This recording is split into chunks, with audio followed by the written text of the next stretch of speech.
Oke, assalamualaikum dan selamat hari Natal. Hari ini 25 Desember 2019 ya. Oke, saya Tahir bin Jannah. Saya AT dalam Fingo ini. Saya bermula 20 November 2019. So hari ini genap hari yang ke-35 saya dalam Fingo. Oke, topik saya pada hari ini saya ingin bercerita 10 jangan Anda buat dalam Fingo. So ini penting ya, ini penting. Sebab Fingo ni kita jadikan dia satu kerjaya. Jadi penting untuk kita tahu apa yang jangan kita buat dalam Fingo. Okey. Yang pertama, jangan paksa orang upgrade. Okey, ini tips ni lebih kepada yang sudah PS lah ya. Yang pertama, jangan paksa orang upgrade ya. Okey, jadi bila kita sudah invite orang tu dia jadi shopper ya, biarlah dia jadi shopper. Ya, biarlah dia shopping macam biasa kan. Jangan paksa dia upgrade jadi PS.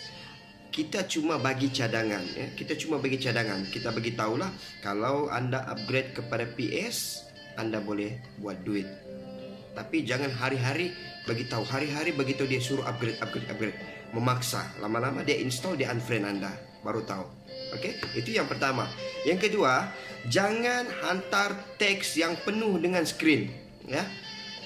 Kita ni kadang-kadang orang kalau kita menjual, orang lari ya. Kalau kita punya ayat tu kadang-kadang penuh satu skrin ya.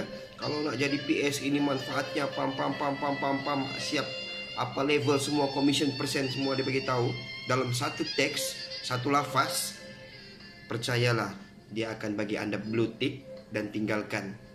Okey, jadi jangan bagi skrin itu teks dalam yang panjang ya. Sebab tu orang di library sekarang sangat kurang. Orang malas membaca. Orang lebih suka tengok video. Sebab tu saya setiap 2-3 hari saya akan publish satu video. Sebab saya tahu orang suka nonton video. Sebab tu orang penuh di YouTube ya. Sebab tu ramai orang jadi YouTuber sekarang. Sebab orang malas nak membaca. Tazkirah pun yang panjang-panjang tu tazkirah tu orang skip, orang malas baca. Apalagi kau punya iklan marketing tu yang tidak seberapa, kau harap orang baca, tidak akan berlaku. So jangan hantar teks terlalu panjang. 2-3 perenggan cukup. Dan kita selitkan dengan video penerangan. Okay? Itu lebih menarik.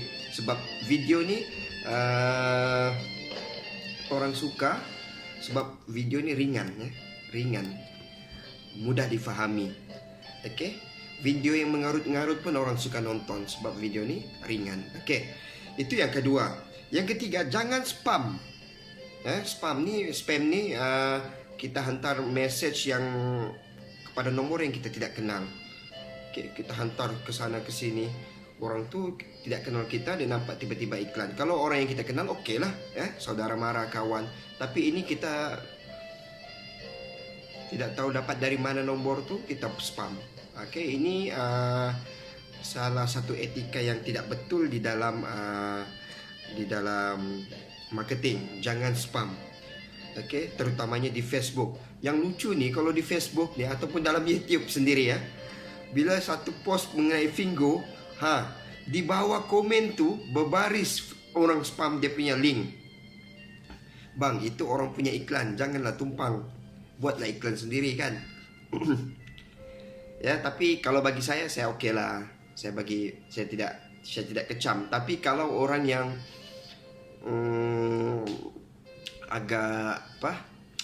agak keras sedikit, dia mungkin tegur lah. Ini aku punya iklan yang kau sedap-sedap tempel kau punya link ni apa pasal kan. Okey, jadi jangan spam ya. So sebab dunia marketing ni dunia kepercayaan. Sebab bila orang hanya ikut kepada leader yang dia percaya. Jadi jangan bila kita buat spam ni menunjukkan kita ni tidak beretika dalam marketing. Okey, itu yang ketiga. Yang keempat, jangan dia lebih kurang lah. Okey, yang pasal tadi tu yang spam WhatsApp ya, WhatsApp. Kalau anda terlalu kerap spam orang, dia akan block anda punya WhatsApp. So masa tu anda hilang arah lah bila WhatsApp anda kena blok. Kenapa WhatsApp blok? Sebab kita kerap menghantar message kepada orang yang tidak save nombor kita. Okay? Bila dia tidak save nombor kita, nama kita dalam sebagai kontak tu, itu yang WhatsApp anggap kita spam orang.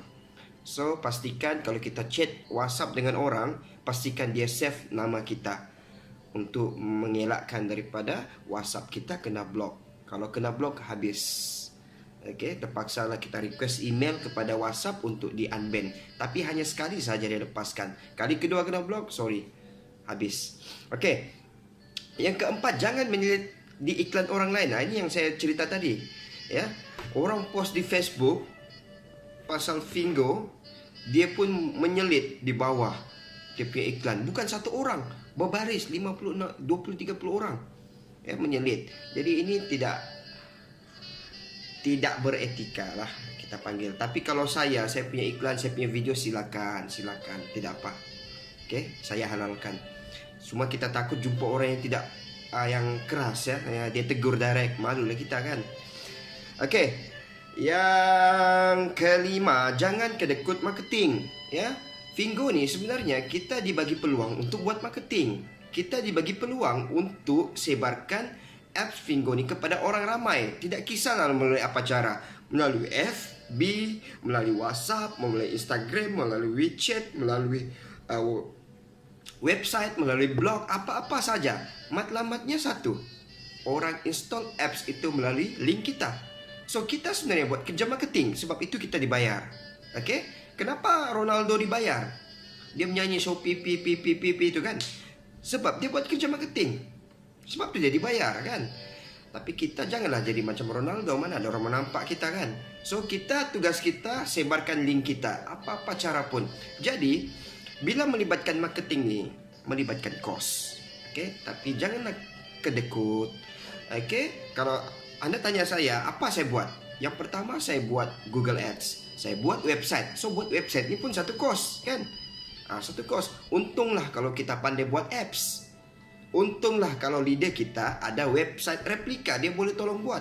Tapi kalau tidak ada, kita terpaksa berusaha sendiri. Kita kena buat website sendiri. So itu membelanjakan kos. Tapi tak apalah, itu hanya kos sekali kan.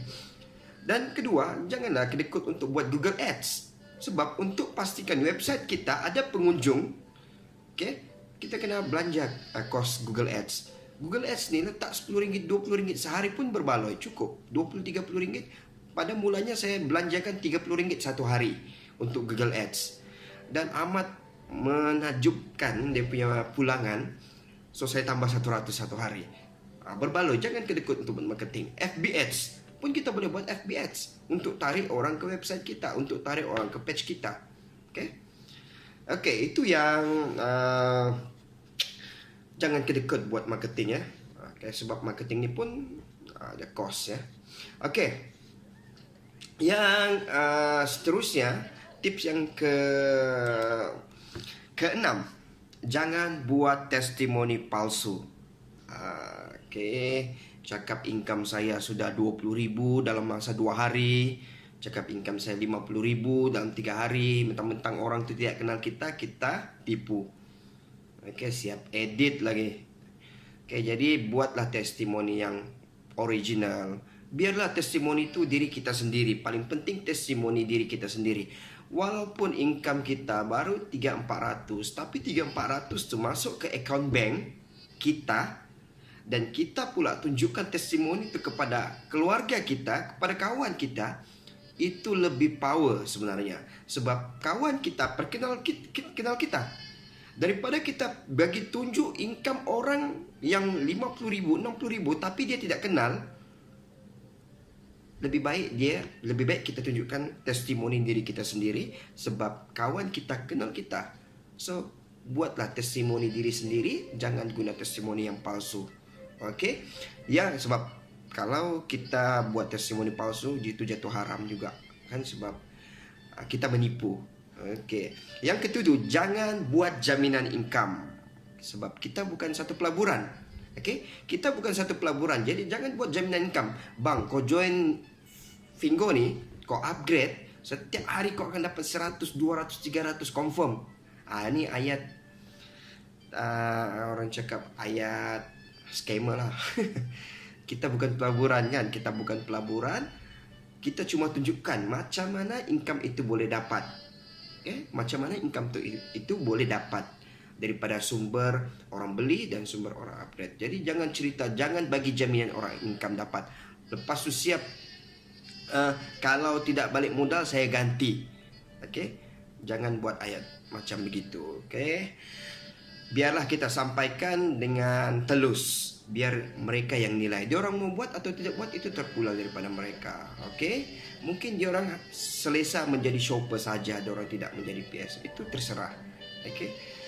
Yang ke-8, jangan advance duit. Mentang-mentang lah kita nampak dia ni ada potensi, kita laburlah 200 untuk dia. Kita cakap, aku upgradekan kau. Nanti kalau kau dah ada income, kau bayarlah. Ini jangan cari maut. Sebab bila kita sudah advancekan dia begini, dia rasa itu bukan perniagaan dia, dan dia rasa dia kena pancing. So jangan buat macam begini. Kebiasaannya orang yang buat macam begini, daripada 10 orang, 8 orang tak buat. Mungkin syukur-syukurlah kalau ada 2 orang yang buat. Yang ke-9, jangan bagi jaminan tolong cari orang. Jangan cakap kau join, kau upgrade, lepasnya aku ada orang lebih, aku tolong cari. Ataupun kadang-kadang kawan ni yang offer, yang minta, yang request. Dia cakap, aku join tapi kalau ada orang kau tolong letak di bawah aku. Ini jangan. Cakap, bagi tahu dengan dia, kau nak buat, kau cari sendiri. Kalau tidak mampu buat, jangan buat. Itu kita kena telus ya, kita jangan telus, jangan bagi jaminan. Nanti tidak pasal-pasal dia salahkan kita sebab kita tidak carikan dia orang. Yang ke-10, jangan abaikan tim. Ini yang paling penting ya. Sebenarnya dalam Fingo ni, proses membesarkan tim, proses kita membesarkan tim. Siapa yang bantu kita untuk besarkan tim? Kalau kita sendiri yang membesarkan shopper, kita punya kemampuan mungkin satu hari kita boleh dapat 10-20 orang shopper. Siapa yang membantu kita untuk grow, untuk dapatkan mungkin 100,000 shopper, 200,000 shopper? PS kita kan. PS ni yang membantu kita. So sebab tu kita kena banyak lahirkan PS yang baru kan. Jadi macam mana untuk lahirkan PS yang baru? Kita kena guide shopper kita. So shopper ni sebenarnya sudah ada dalam database kita. Mungkin ada yang berminat untuk upgrade, ada yang tidak. So masa itulah kita kena rajin follow up secara beretika, jangan main paksa. Kita bagi tahulah. Dan yang sudah PS tu, janganlah abaikan dia, sebab dia pun ada matlamat untuk buat duit. So kita kena guide lah dia, masukkanlah dalam grup PS ya. Masukkanlah dalam grup PS. So untuk orang yang buat Fingo ni, dia kena ada 2 tim. Satu tim PS, WhatsApp group untuk PS. Satu lagi WhatsApp group untuk grup shopper. So semua PS kena masukkan shopper tu dalam grup. Semua PS kena masukkan shopper mereka ke dalam grup shopper. So di grup shopper itulah PS semua bagi sharing ya. Apa maklumat yang terbaru post dalam grup shopper, biar shopper ni nampak, oh macam best ni bisnes ni kalau upgrade ya. So masalah kita, bila kita sudah daftar orang sebagai PS, daftar dia sebagai shopper, kita abaikan. Sebab dunia marketing adalah dunia duplikasi. Kita kena duplikasikan apa yang kita tahu sebiji, kita mesti bagi tahu kita punya tim. Jangan kita saja yang tahu. Barulah kita punya tim boleh berkembang laju. Jadi itulah perkongsian saya. Yang saya ulang, yang pertama, jangan paksa orang upgrade. Yang kedua, jangan hantar teks yang penuh dengan screen. Yang ketiga, jangan spam di nombor yang Anda tidak kenal. Yang keempat, jangan menyelit di iklan orang lain. Yang kelima, jangan kedekut untuk buat marketing. Yang keenam, jangan buat testimoni palsu. Yang ketujuh, jangan buat jaminan income. Yang ke-8, jangan advance duit untuk upgrade. Yang ke-9, jangan buat jaminan tolong cari orang. Yang ke-10, jangan abaikan tim. Yang ke-11, paling penting saya lupa share, jangan lupa share video ini kepada tim Anda. Assalamualaikum.